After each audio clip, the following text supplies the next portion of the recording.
Some days I have really great days, and I'm like, am I really autistic? Is that a good diagnosis? Is that my real diagnosis? And then I have situations like this that I'm like, sister, you check box after box after box after box.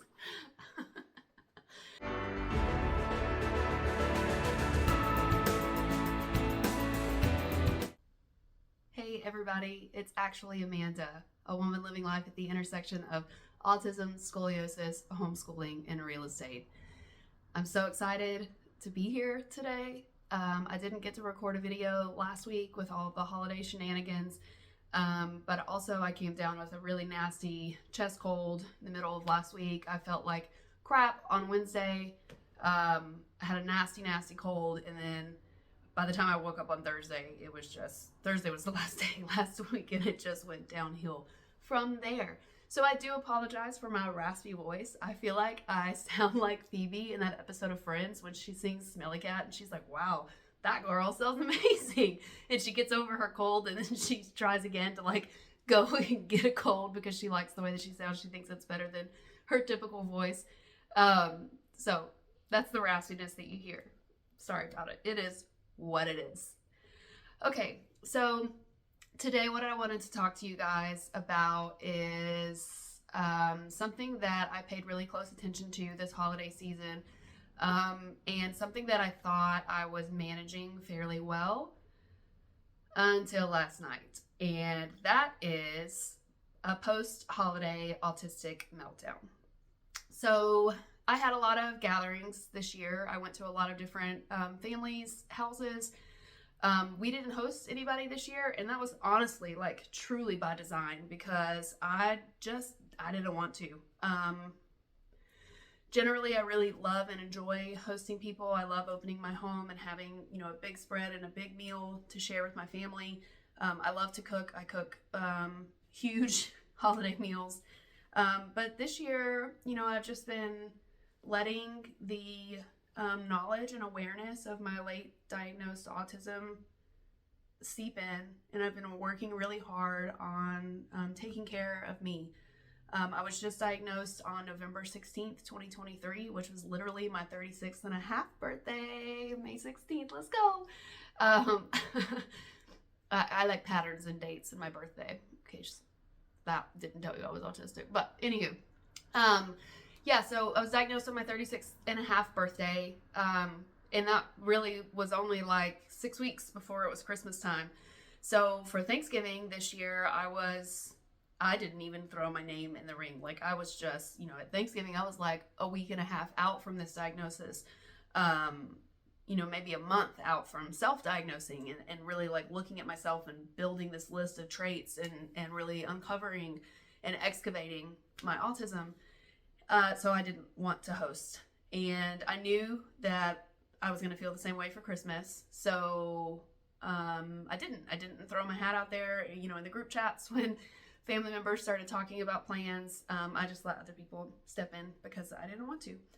And overall, that worked out well. It worked out in my favor.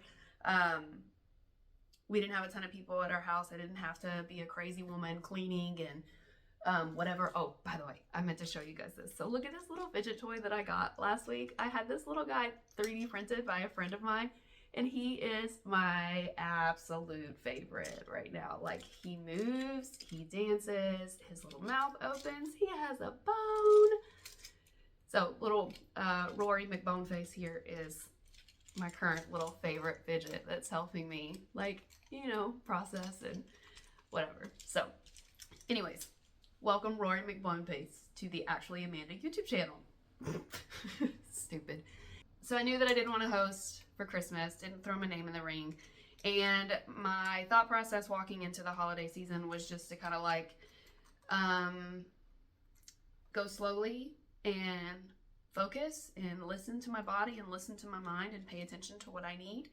I did do some things at Thanksgiving at my sister's house. I got really overwhelmed, so I was listening to that instead of getting upset about it. Took a bathroom break, stayed in there as long as socially acceptable, and then went outside for a little while and just kind of cooled off before I went back in. It's really chaotic. I think we have 11 kids when my sisters and I get together, between their kids and my kids. So it's a lot. There's a lot of us, and we're really loud. So for the holidays, we had kind of like a 3-day event schedule. Bear in mind, I was sick for it. So I got sick on Wednesday last week. I was sick Wednesday, Thursday, Friday. I was really in bed Thursday and Friday. And events started on Saturday. So, and of course, I needed to do all the things too for my family. I needed to bake, and I needed to finish wrapping presents, and I had a schedule for myself last week, and it just didn't work out. I'm so grateful for my amazing husband though, because he's the one who stepped up.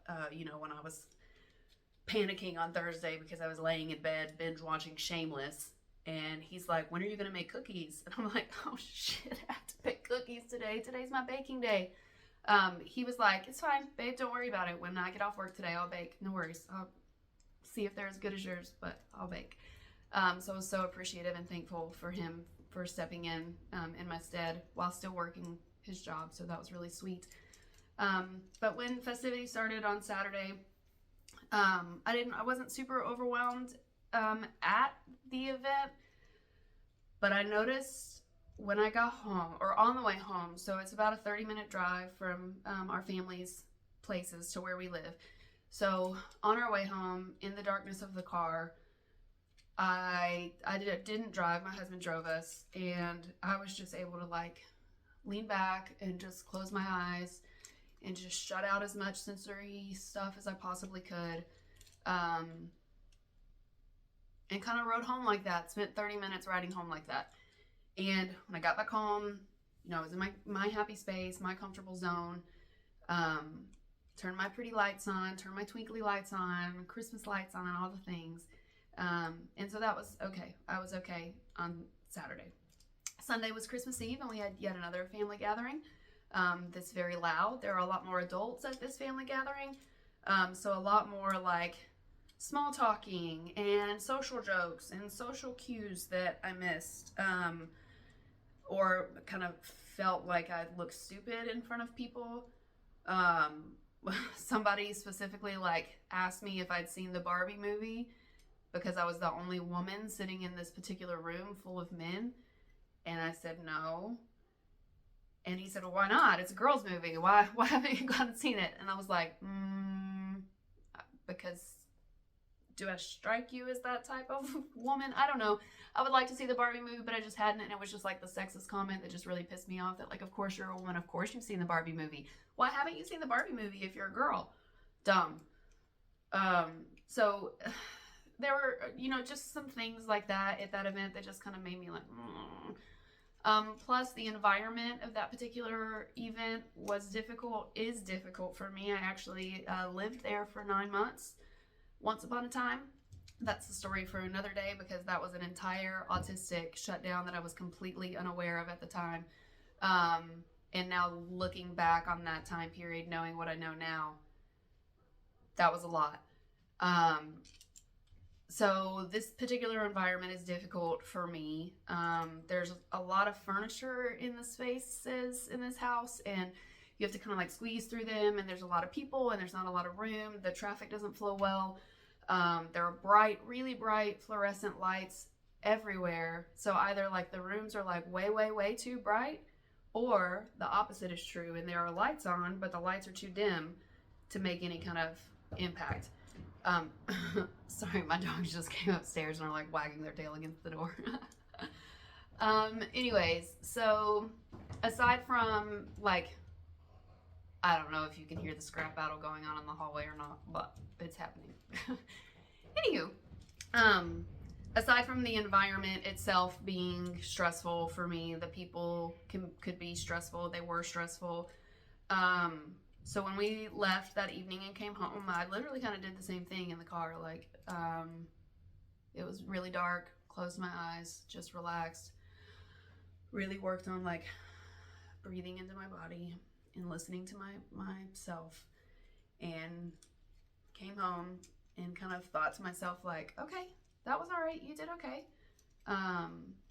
Yeah. And Christmas Day came around, and I was a little stressed because some family members who had not told us they were going to come over on Christmas Day decided that they were going to come over on Christmas Day. So I hadn't cleaned my house. I hadn't done the things that I needed to do. All I had done was plan to cook for my family. So, I didn't even do, like, I did a ham, but I didn't do like I'd usually do a turkey if we're going to have people over. So I didn't have a ton of meat for a lot of people. So I was a little frustrated by that because I operate really well in plans and routines, especially when it comes to meals and food. I am a meal planner to a T. I sit down every 2 weeks and I make a list of what's going on in our life in the next 2 weeks. And I plan our meals accordingly, and I build a grocery list for that, and that's what I buy. I don't buy extra stuff. I don't have a end of the world stockpile. I mean, who can afford that? It's 2023. But yeah, that's just not how my life works. I am a very routine, pragmatic shopper, and other people coming over to eat at my house that I was unaware of throws me for a loop every time. So it kind of did this time. Again, my wonderful, sweet husband stepped in. He helped me clean. He helped me get the house. We didn't go crazy or anything, but just like made sure that things were straightened up before we had company come over. And then after that, most of the company canceled. There were like 3 groups of folks who were coming over. One said he wasn't going to come anymore. The other said they weren't going to be there for lunch and for us to just go ahead and eat by ourselves and not wait on them. And maybe they'd come later. And then one said that they were going to take a nap and come later. So I was like, cool. All right, that's fine. I spent Christmas morning vacuuming. But okay, that's cool.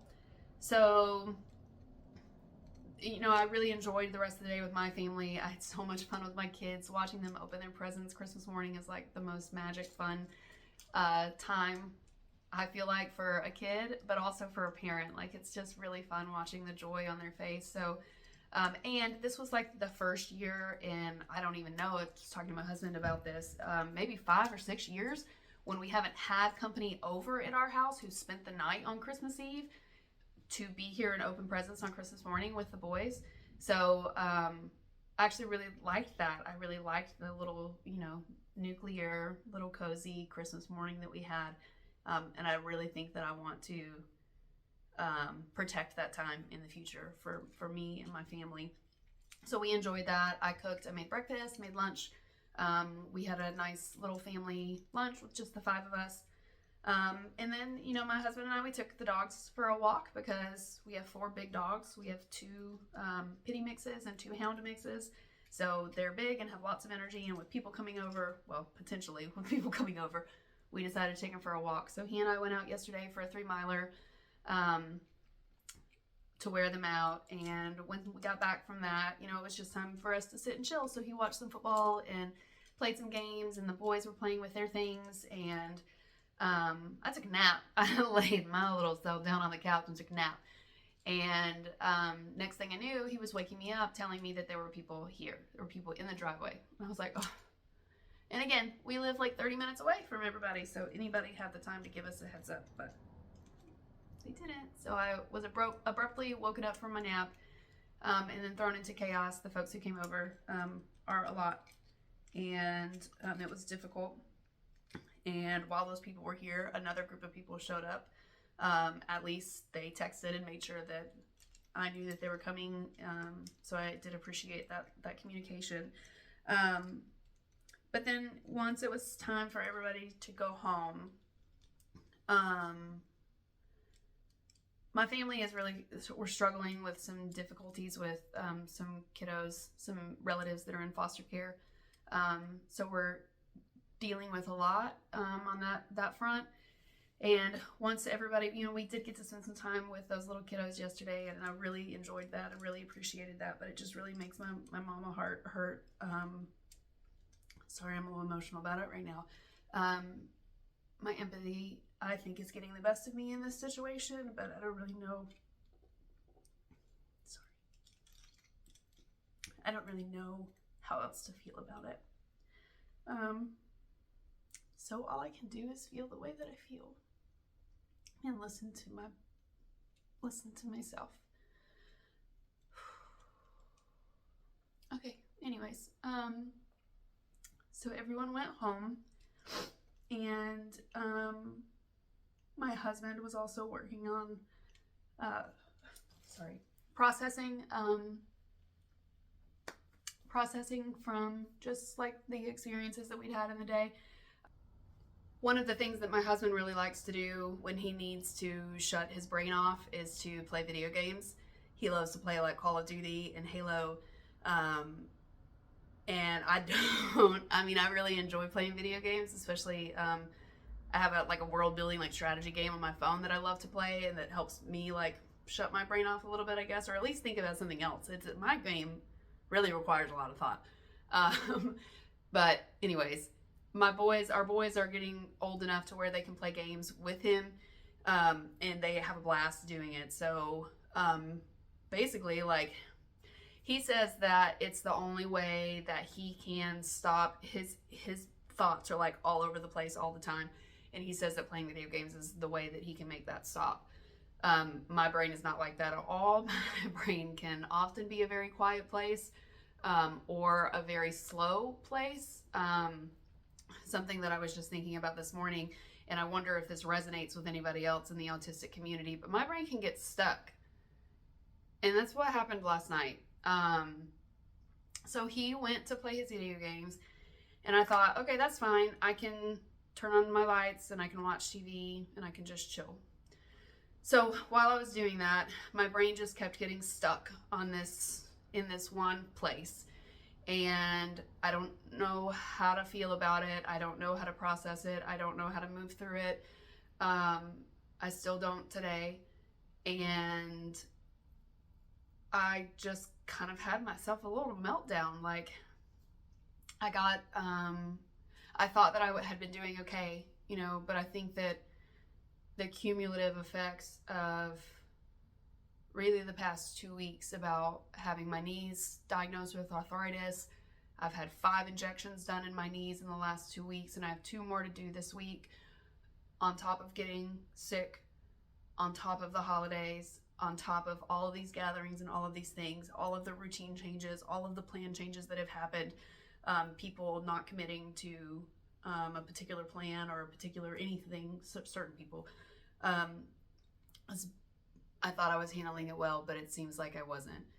So last night I had gotten a little worked up and a little upset, and my husband came downstairs from playing video games, and he was ready to talk. He was energized and pumped up, and he was ready to make all these plans. So like, he comes and he starts talking about January.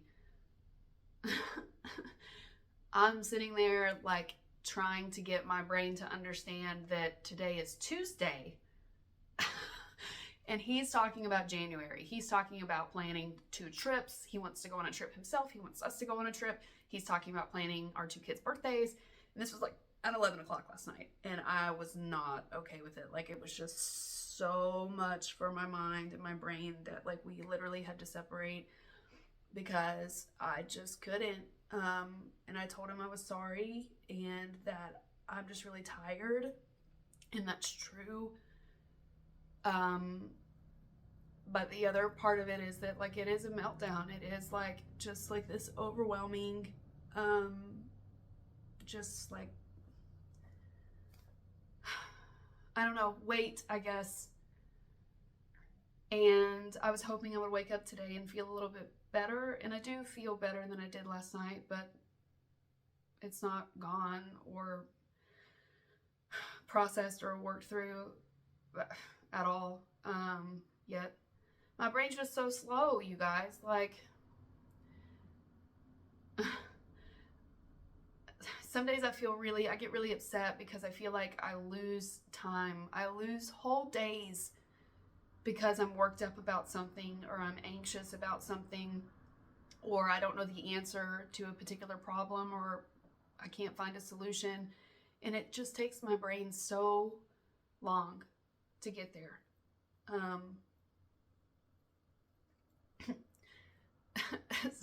Some days I have really great days and I'm like, am I really autistic? Is that a good diagnosis? Is that my real diagnosis? And then I have situations like this that I'm like, sister, you check box after box after box after So it just is what it is. So I wanted to make this video because I think that we often like to put our shiny, happy, pretty cute faces on the internet and don't often talk about our struggles, or maybe don't talk about them enough.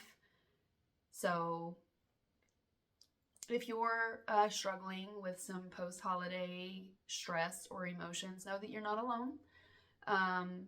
There are a lot of us that are out there that are really working through like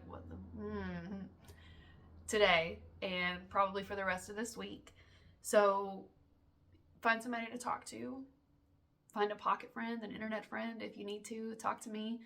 And I'd love to hear from you below in the comments how your holiday season went. If your brain works the way that mine does, if you struggle with delayed processing, or if your mind gets stuck in a particular spot and you just can't really move through it, I'd love some advice or some encouragement on how to work on that. So my plan for the rest of the day today, I wanted to make this video and share that with you guys, with the community, and check in with y'all. And I'm going to do some yoga here in a little while and really work on like getting into my body and feeling my body. And I hope that that helps. And I'm going to clean up my space a little bit, because if you look in my Instagram story, you can see the Hot Mess Express that I'm currently sitting in right now, pretending like everything's cool. And this is a really fancy recording studio, but there's a giant pile of laundry over there, and there's a giant pile of empty Amazon boxes over there from Christmas. So I got some work to do. So yeah, I'm going to work on this meltdown as best as I can. I did take myself to sleep around 1 o'clock last night after I'd calmed down. And this morning I just stayed in bed. I allowed myself that rest. I stayed in bed until my body was ready to get up. So that was like, I don't know, 10:30 this morning. I even stayed in bed after I was awake for a little while, just enjoying the fact that there was no pressure on me, that there was nobody demanding things of me, and luxuriating in my bed, because I know that rest is important when we get to these meltdown, burnt out moments of our life. So, rest this morning, make a video and talk about it, share it with other people. I had a big hearty leftover lunch, so that was delicious. And yeah, I'm gonna go do some yoga, maybe go for a walk and get some sunshine on my face, and see if that helps. So, all right. Thanks for being here, you guys. I would appreciate it so much if you would like this video. Please comment below or subscribe to my channel. I would really appreciate that. I enjoy making content, and I enjoy being part of this community. So thank you so much for being here and spending some time with me. If I don't pop on here again before it's 2024, Happy New Year. Okay, thanks for being here, guys. See you next time.